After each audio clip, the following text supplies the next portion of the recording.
لا حول ولا قوة إلا بالله العلي العظيم أعوذ بالله من الشيطان الرجيم بسم الله الرحمن الرحيم الحمد لله رب العالمين والصلاة والسلام على سيد الأنبياء والمرسلين وآله الطيبين الطاهرين المعصومين أما بعد فقد قال الله تبارك وتعالى في كتابه المبين وهو أصدق الصادقين بسم الله الرحمن الرحيم وقضى ربك ألا تعبدوا إلا إياه وبالوالدين إحسانا إما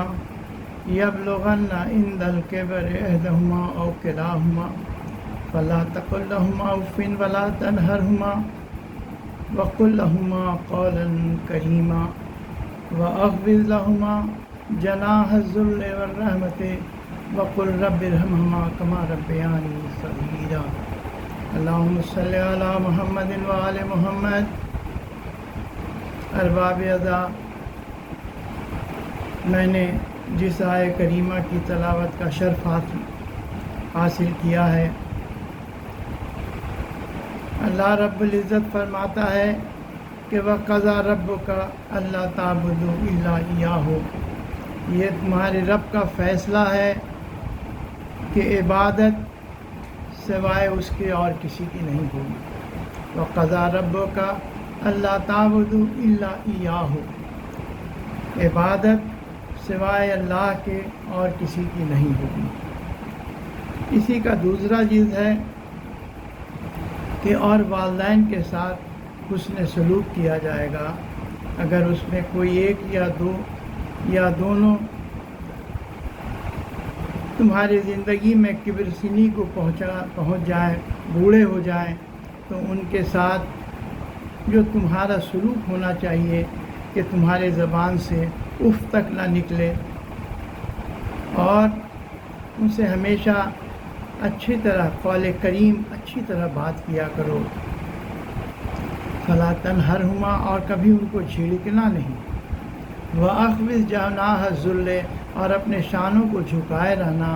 اور اللہ سے دعا کرنا۔ وَقُلْ رَبِّ ارْحَمْهُمَا كَمَا رَبَّيَانِي صَغِيرًا، اے میرے پالنے والے، جس طرح انہوں نے میری بچپنے میں پرورش کی تو ان پر اپنی رحمتیں بھیج۔ ان دونوں آیے کریمہ کے دو جز ہیں۔ پہلا جز تو یہ کہ عبادت مخصوص ہے اللہ تعالیٰ سے، اور والدین کے ساتھ حسن سلوک کا اللہ نے حکم دیا ہے۔ اس سے پہلے کہ ہم لوگ عبادت کے مفہوم کو سمجھنے کی کوشش کریں، اس لیے کہ اہل تشیع پر جو سب سے بڑا الزام یہ دشمنان اہل بیت لگاتے ہیں،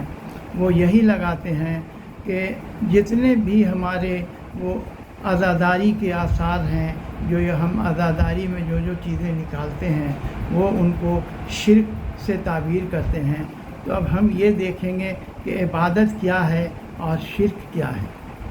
جہاں تک شرک کا سوال ہے تو شرک کے مقابلے میں تو توحید آتا ہے، اور شرک کا مفہوم یہ ہے کہ وہ چیزیں جو اللہ تعالیٰ سے مخصوص ہیں اس کو ہم کسی غیروں کے لیے صرف کریں۔ لیکن اس کے پہلے کہ ہم عبادت کے متعلق گفتگو کا آغاز کریں، میں تمہیدی طور پر دو چار باتیں آپ کے سامنے، اس کو آپ مقدمہ بھی سمجھ لیں یا تمہید سمجھ لیجئے۔ اس کو سمجھ لینے کے بعد ہم عبادت کی طرف ہم لوگ آگے بڑھیں گے۔ ہو سکتا ہے کہ اس ویڈیو میں عبادت پر گفتگو نہ ہو سکے، صرف مقدمہ یا اس کی تمہیدی گفتگو میں ہی بات تمام ہو جائے، اس لیے کہ ویڈیو میں وقت کم رہتا ہے تو 2 اور 3 ویڈیو ملا کر کے ہی بات مکمل ہو پائے گی۔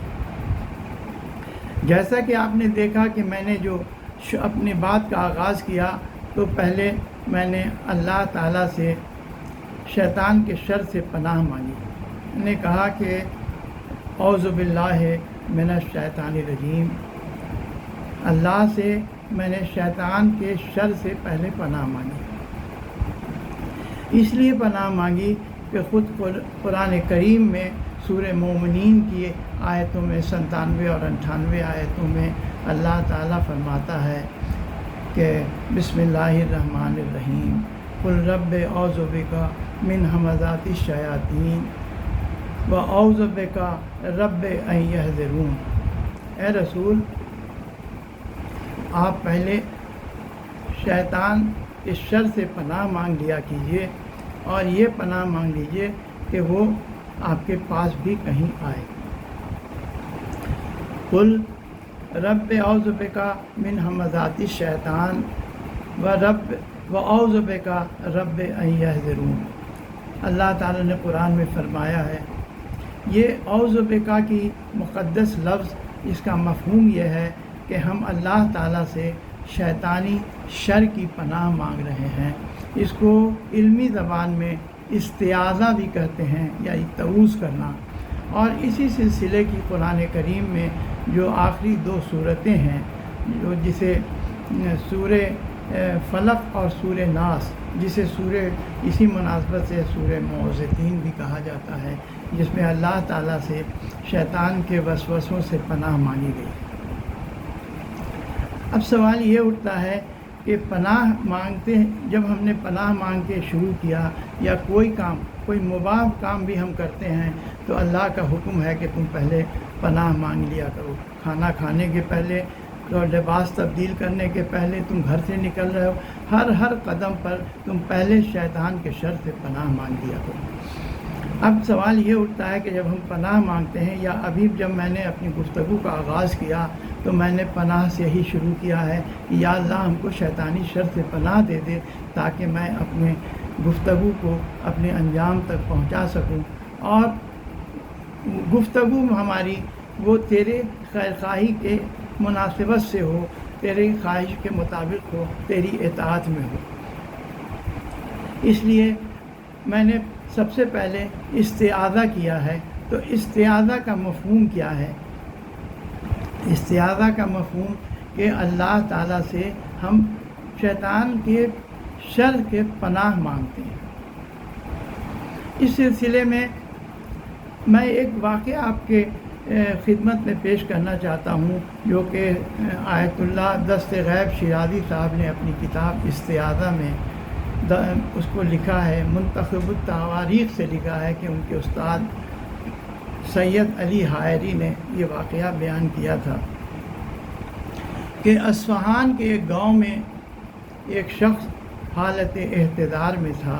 حالت احتضار موت کے پہلے کی کیفیت، وہ جان کنی کی جو کیفیت ہوتی ہے اس کو حالت احتضار کہتے ہیں۔ کوئی موت میں حالت احتضار یا جان کنی تو ہوتی ہے، اور کوئی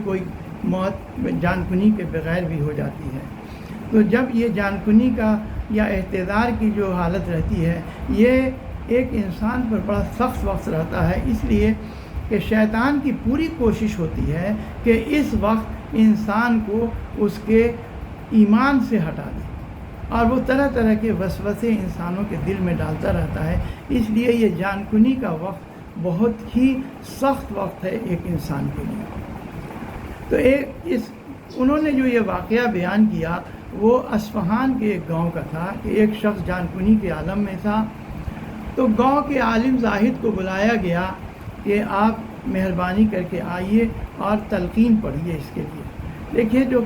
تلقین کی جو شریعت میں بتائی گئی ہے وہ 3 مقامات پر بتایا گیا ہے۔ 2 مقامات تو عموماً آپ جانتے ہیں کہ جب ہمارا کوئی عزیز گزر جاتا ہے تو جب قبر میں ہم لوگ اس کو لٹاتے ہیں، اس وقت جو عالم وہاں پر رہتے ہیں وہ تلقین پڑھتے ہیں، اور اس کے بعد جب قبر کی مٹی برابر کر دی جاتی ہے تو دوسری تلقین پڑھی جاتی ہے۔ لیکن 3 تلقینوں کی بات شریعت میں ہے، اور پہلی تلقین یہی جان کنی کے وقت پڑھنے کے لیے بتایا گیا ہے، گرچہ یہ عملی طور پر یہ ہمارے یہاں اتنا لوگ اس پر عمل درآمد نہیں کرتے ہیں۔ چونکہ یہ بڑا سخت وقت مومن پر ہے، اس لیے اس وقت تلقین کے لیے بہت زیادہ ہمارے شریعت میں اس کی تاکید کی گئی ہے۔ تو وہ عالم زاہد جب آئے تو انہوں نے اس شخص کے لیے آ کر کہا کہ بھائی تم پہلے کلمہ توحید پڑھو کہ لا الہ الا اللہ کہو، تو اس شخص نے کہا لا الہ الا اللہ۔ لیکن عجیب بات یہ ہوئی کہ جیسے ہی اس شخص نے دہرایا کلمہ توحید پڑھا، لا الہ الا اللہ کہا، کمرے سے کے ایک گوشے سے آواز آئی کہ صدقت یا عبدی، اے میرے بندے، اب بندے کو کہتے ہیں، صدقت یا عبدی، اے میرے بندے تو نے سچ کہا ہے۔ دوبارہ عالم زاہد بھی پریشان ہو گئے، انہوں نے کہا یا اللہ، ان کے منہ سے نکلا۔ جب یا اللہ انہوں نے کہا تو وہ جو مریض عالم احتضار میں تھا اس کے بھی منہ سے یہی ادا ہوا کہ یا اللہ۔ جب اس نے یا اللہ کہا تو دوبارہ گوشے سے، کمرے کے گوشے سے آواز آئی کہ لبیک یا عبدی، اے میرے بندے میں حاضر ہوں۔ اب عالم زاہد پریشان ہو گئے اور انہوں نے پوچھا کہ اے صاحب آواز تو کون ہے؟ کمرے کے گوشے سے آواز آئی کہ میں شیطان ہوں اور یہ میرا عبد ہے، میرا بندہ ہے اور میں اس کا معبود ہوں۔ اس لیے پہلے جب اس نے کلمہ توحید پڑھا لا الہ الا اللہ تو یہ سب کوئی جانتا ہے، میں بھی اس کا اعتراف کرتا ہوں کہ سوائے اللہ کے اور کوئی بھی لائق عبادت نہیں ہے، کوئی معبود نہیں ہے، اس پر میں بھی یہ کرتا ہوں۔ لیکن جب یہ یا اللہ کا نعرہ لگا رہا ہے تو میں نے کہا کہ لبیک یا عبدی، میں حاضر ہوں۔ میں نے اس لیے کہا کہ یہ شخص زبان سے چاہے جو بھی کہے، یہ ساری زندگی یہ میرے کہنے پر چلتا رہا ہے، یہ میری آنکھوں سے دیکھتا تھا، جو میں نے کہا اس نے اس شخص نے وہی آنکھوں سے دیکھا، میں نے جو کہا وہی اس نے کانوں سے سنا، میں جس راہ پر اس کو چلاتا رہا تو یہ اسی راہ پر چلتا رہا، اس لیے یہ میرا بندہ ہے۔ اور زبان سے یہ کچھ بھی ادا کرتا رہے لیکن عملی طور پر اس نے وہی کیا ہے جو ہم اس کو کہتے رہے ہیں، تو اب اس کے زبان سے کہنے کا کوئی فائدہ اس کو حاصل ہونے والا نہیں ہے، اس لیے میں نے کہا کہ یہ میرا بندہ ہے اور میں اس کا معبود ہوں۔ اب یہاں پر سوال یہ اٹھتا ہے کہ اس کا مطلب نتیجہ یہی نکلتا ہے۔ اب اس واقعے کو میں یہیں پر روک کے آپ ایک نتیجہ پیش کرنے کی کوشش کر رہا ہوں، اس لیے کہ میرا جو عنوان ہے وہ ہے عبادت، میرا عنوان استعاذہ نہیں ہے، گرچہ استعاذہ کی کچھ کیفیت میں ہو سکتا ہے بیان کر دوں، لیکن میرا جو اصل موضوع ہے وہ ہے عبادت۔ یہاں ایک شیطان کہہ رہا ہے، کلمہ توحید پڑھنے کے باوجود اس کا دعویٰ ہے کہ نہیں میں اس کا معبود ہوں اور یہ میرا بندہ ہے۔ اس کا مطلب یہ ہوا کہ کلمہ توحید صرف زبان سے ادا کرنے سے کوئی فائدہ نہیں ہے، جب تک کہ عملی طور پر بھی ہم توحید ہمارے دلوں میں راسخ نہیں ہے، ہم عملی طور پر بھی اس پر عامل نہیں ہیں، تو زبان سے ادا کرنے سے کوئی فائدہ نہیں ہے۔ اس لیے کہ اسلام حقیقتوں کے ماننے کا نام ہے۔ اسلام کا مفہوم کیا ہے؟ اسلام کا مفہوم یہ ہے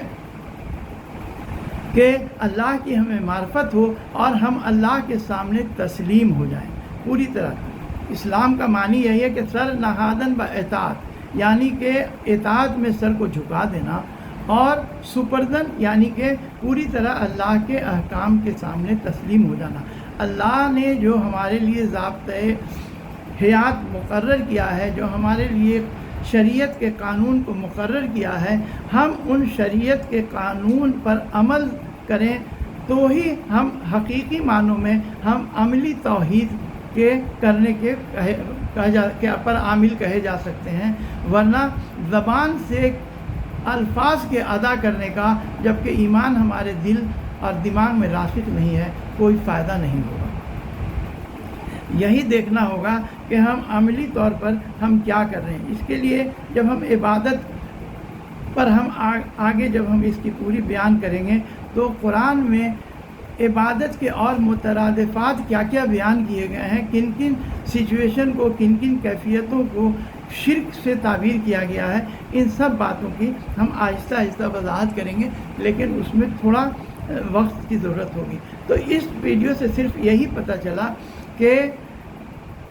اسلام حقیقتوں کے ماننے کا نام ہے اور زبان سے ادا کرنے سے کوئی فائدہ نہیں ہوگا جب تک کہ جو نظری توحید ہے، یعنی ہم جو کہتے ہیں کہ خدا رحمان اور رحیم ہے، مالک یوم الدین ہے، سب ہے، لیکن جب عملی توحید، یہ تو نظری توحید ہے، عملی توحید کہ ایاک نعبد و ایاک نستعین، ہم تیری عبادت کرتے ہیں اور تجھ سے ہی مدد چاہتے ہیں، اہدنا الصراط المستقیم، معبود مجھے صراط مستقیم پر قائم رکھنا، صراط الذین انعمت، جب تک، اور جو گمراہوں کا راستہ ہے اور وہ راستہ جس پر تیرا غضب ہوا ہے اس پر سے ہم کو بچا کے رکھنا، یہ عملی توحید ہے۔ تو جب تک توحید کے دونوں جز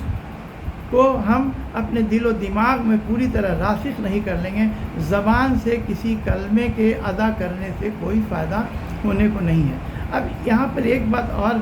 یہ کہہ دیں کہ اللہ تعالیٰ واضح کر دیں کہ اللہ تعالیٰ نے جب کہا ہمیں کہ تم کوئی بھی کام کرو، قرآن بھی پڑھو، تو تم پہلے استعاذہ کر لیا کرو، یعنی اللہ تعالیٰ سے شیطان کے شر سے پناہ طلبی کر لیا کرو۔ تو ہم نے پناہ طلبی کر لیا، تو کیا ہمیں شیطان کے شر سے پناہ مل گئی؟ جب ہم دیکھتے ہیں کہ ہم نماز بھی شروع کرتے ہیں، نماز پڑھتے ہیں، تو جب ہم کہتے ہیں کہ اعوذ باللہ من الشیطان الرجیم اور بسم اللہ الرحمن الرحیم کہہ کے جب ہم تکبیر کہتے ہیں، اللہ اکبر کہتے ہیں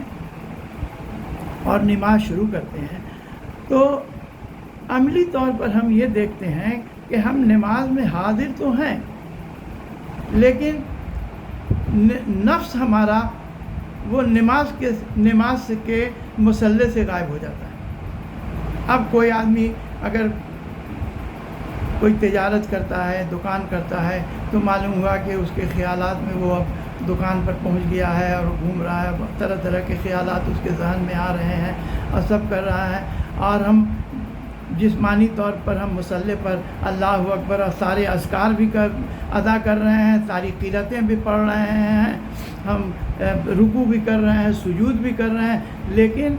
ہمارا نفس ہمارے نماز کی جگہ سے حاضر نہیں ہے۔ اور جب ہم کہتے ہیں السلام علیکم رحمۃ اللہ پر، اچانک ہم محسوس کرتے ہیں کہ یہ نفس میرا واپس آ گیا، یعنی کہ یہ جو نفس ہمارا ہے یہ پوری نماز کے درمیان ہمارا غائب رہا۔ تو اس نماز کی ہماری کیفیت کیا ہوگی؟ اس نماز کی کیفیت علماء بتاتے ہیں کہ جتنا دیر ہمارا نفس حاضر رہا اتنی نماز ہماری مقبول ہوئی، اور جتنا دیر ہمارا نفس غیر حاضر رہا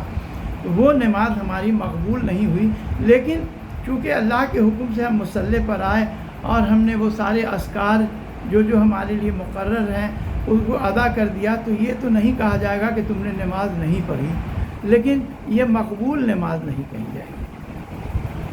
اب سوال یہ ہے کہ اس کا مطلب ہے کہ ہم کو شیطان کے شر سے پناہ نہیں ملی تھی، باوجود کہ ہم نے وہ کلمہ ادا کیا تھا کہ اعوذ باللہ من الشیطان الرجیم، پروردگارہ میں شیطان کے شر سے تیری پناہ میں آنا چاہتا ہوں، میں پناہ چاہتا ہوں، لیکن ہم کو شیطان کے شر سے پناہ نہیں ملی۔ تو اس کی وجہ کیا ہے؟ اس کی وجہ یہ ہے کہ جب ہم کلمہ استعاذہ یعنی اعوذ باللہ من الشیطان الرجیم کا جب ہم پڑھتے ہیں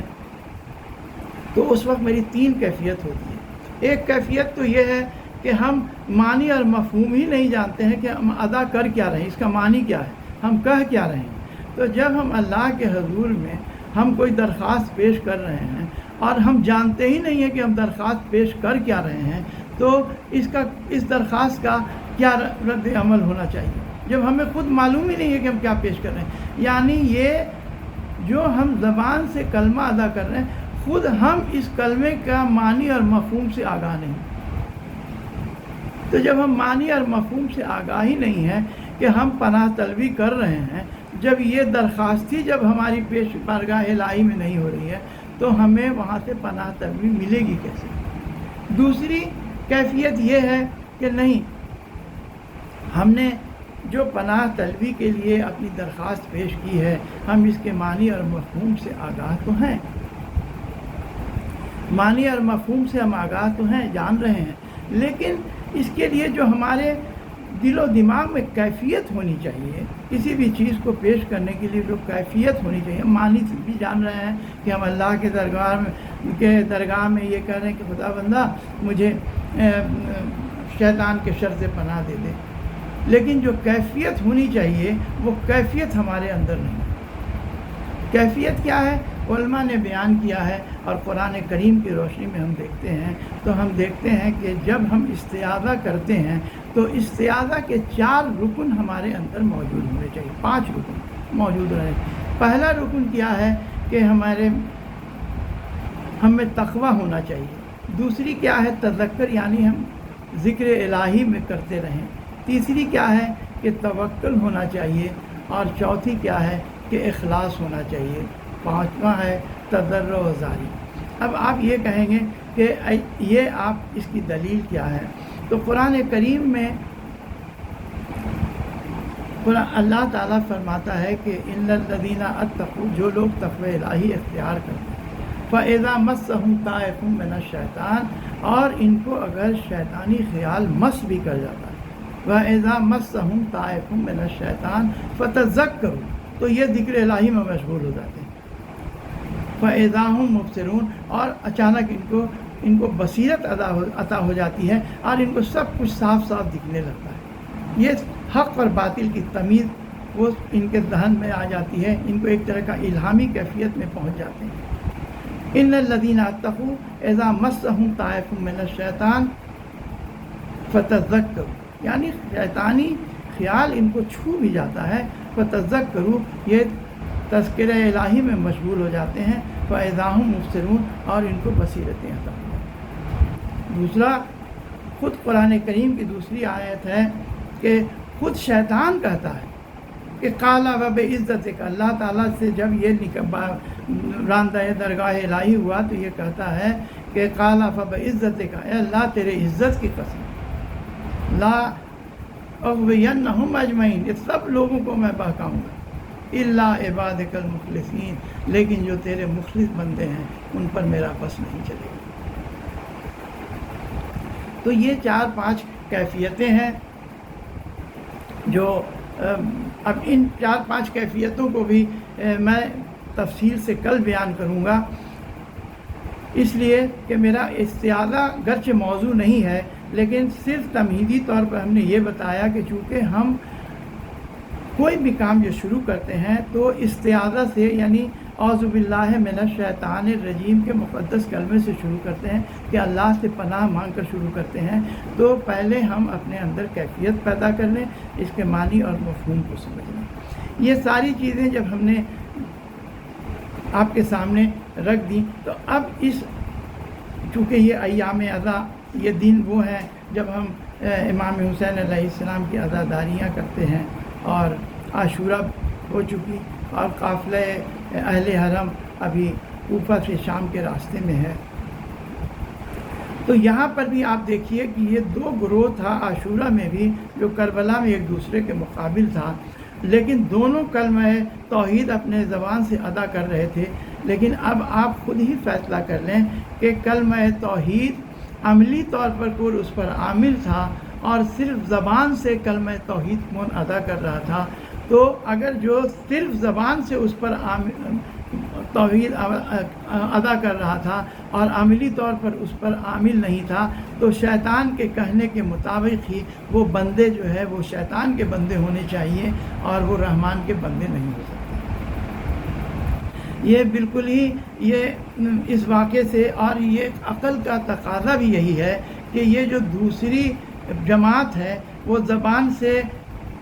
اذانیں بھی کہہ رہی ہیں، نمازیں بھی پڑھ رہی ہیں، لیکن وہ جان ہی نہیں رہے ہیں کہ جو ہم اپنے منہ سے کلمات ادا کر رہے ہیں اس کے مفہوم کیا ہیں۔ اس لیے وہ عملی طور پر توحید سے دور ہیں، اور یہ شیطان کے تو بندے ہو سکتے ہیں، یعنی شیطان ان کا معبود ہو سکتا ہے، اور یہ شیطان کے عبد ہو سکتے ہیں، یہ رحمان کے بندے نہیں ہو سکتے ہیں۔ اب یہ جو امام حسین کے کلمات ہیں ان 2 جماعت کے، اب اس کو آہستہ آہستہ ہم آپ کے سامنے بیان کریں گے، کیونکہ آج کا موضوع ہمارا، آج کا وقت بھی تجاوز کر گیا ہے اس بیان میں، اس لیے میں نے استعاذہ کو بھی بیچ میں ہی چھوڑ دیا، چونکہ موضوع بھی میرا استعاذہ کا نہیں تھا، لیکن چونکہ بات کو مکمل کرنی تھی۔ دیکھیے، امام حسین علیہ السلام نے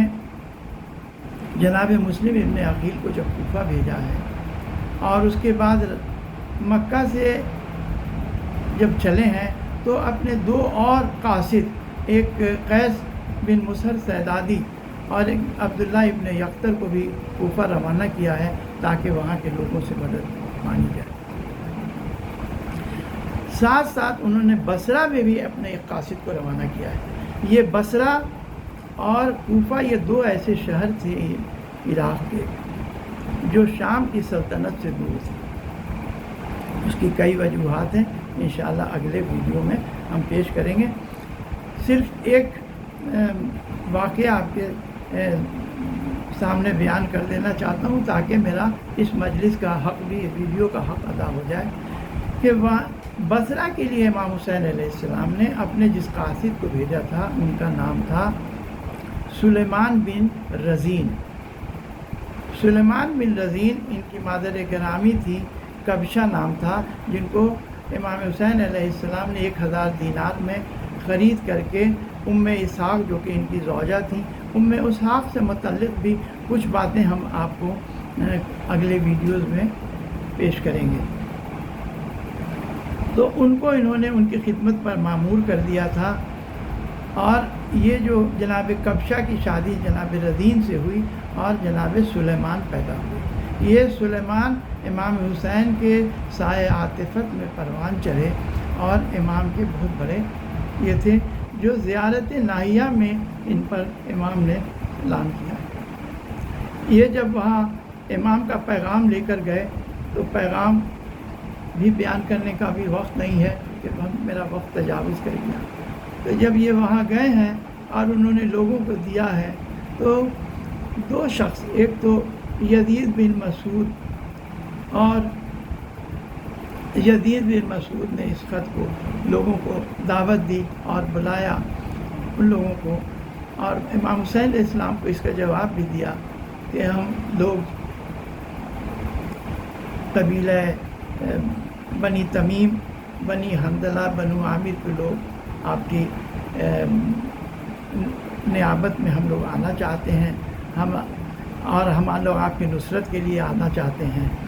اور بنی سعد نے کہا کہ ہمیں تھوڑی وقت دیجیے تاکہ ہم سوچ لیں، لیکن افسوس کی بات یہی ہوئی کہ یزید بن مسعود جب تیار ہوئے آنے کے لیے تو واقعہ کربلا وہاں مکمل ہو چکا تھا اور امام حسین شہید ہو چکے تھے۔ جناب سلیمان بن رزین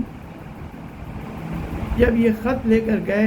تو وہاں اس میں ایک شخص تھا منذر بن جارود۔ منذر بن جارود نے یہ ابن زیاد کو خبر کر دی، ابھی ابن زیاد بصرہ کا ہی گورنر تھا،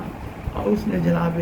سلیمان بن رزین کو پھانسی دے دی۔ ان واقعات کو میں اگلے ویڈیو میں اور تفصیل سے آپ کے سامنے بیان کروں گا۔